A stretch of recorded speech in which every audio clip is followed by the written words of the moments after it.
Bismillahirrahmanirrahim. Assalamualaikum warahmatullahi wabarakatuh. Yang saya hormati Bapak dosen Pak Muhammad Nida Fadlan MUM selaku pengampu mata kuliah filologi. Sebelumnya saya Mary Rahmadani dengan NIM 1119096000044. Nah, di sini saya akan menjelaskan seputar materi tentang filologi, satu tema sebagai pengganti UTS saya. Itu temanya alur penelitian filologi atau tahapan filologi. Nah, dalam mengkaji sebuah filologi, apa aja alur yang perlu kita lakukan atau tahapan apa yang perlu kita lakukan gitu.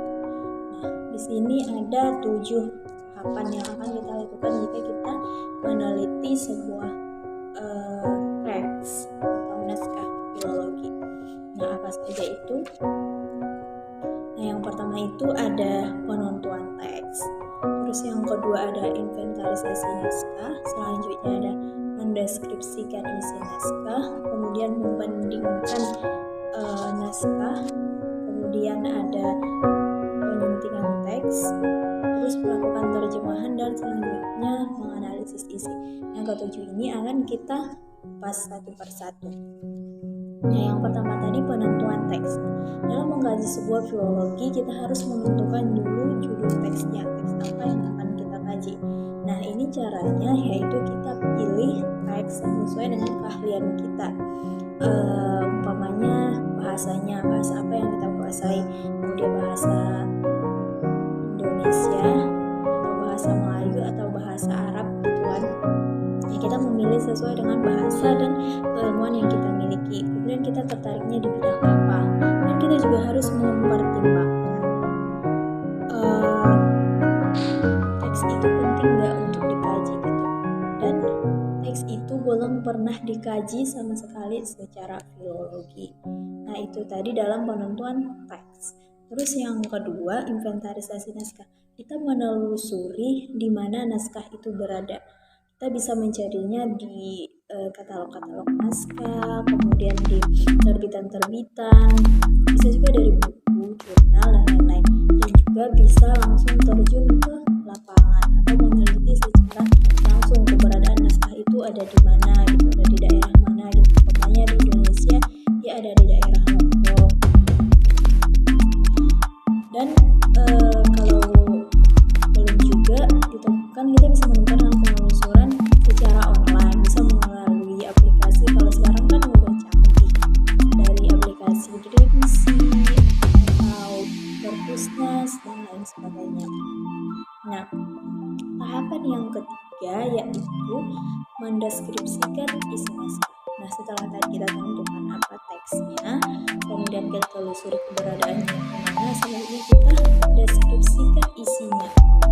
Nah, kita harus memaparkan kondisi fisik naskahnya itu gimana, kemudian isinya apa, isinya tentang teks itu gimana, dan kita harus menjelaskan apa yang menarik tentang naskah tersebut itu.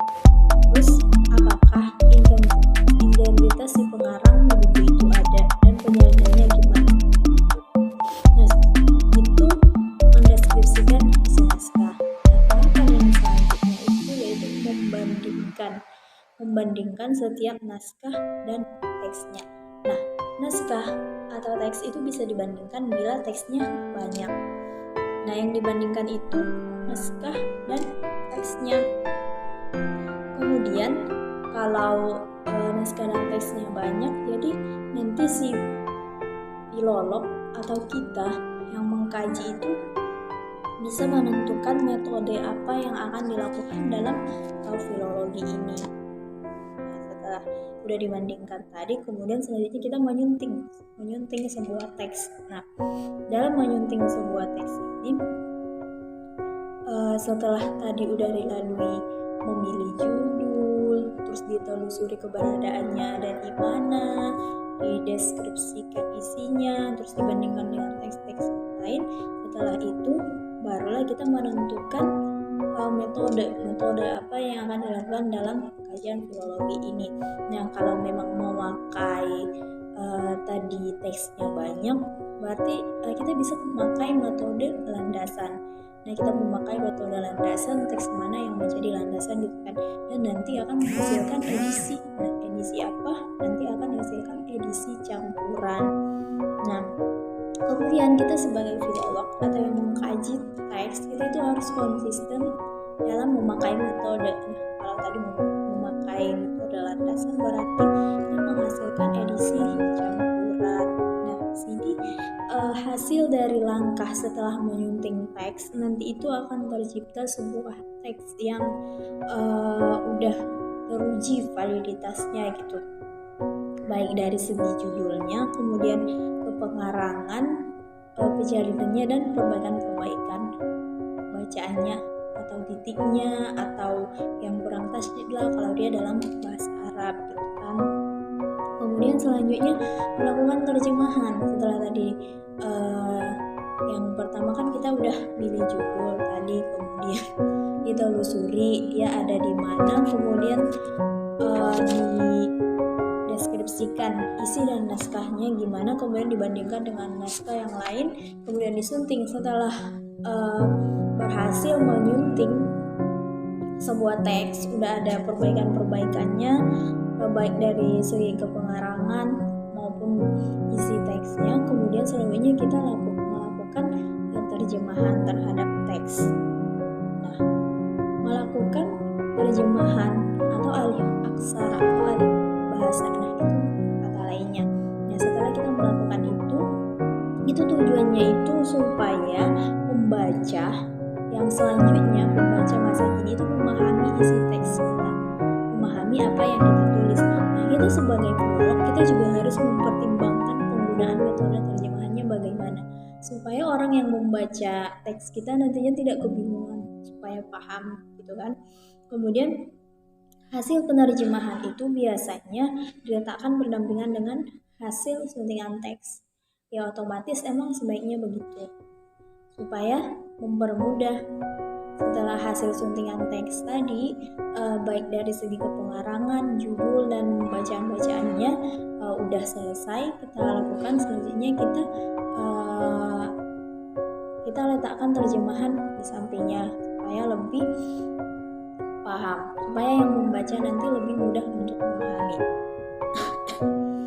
Nah, selanjutnya tahapan yang terakhir itu yaitu analisis isi.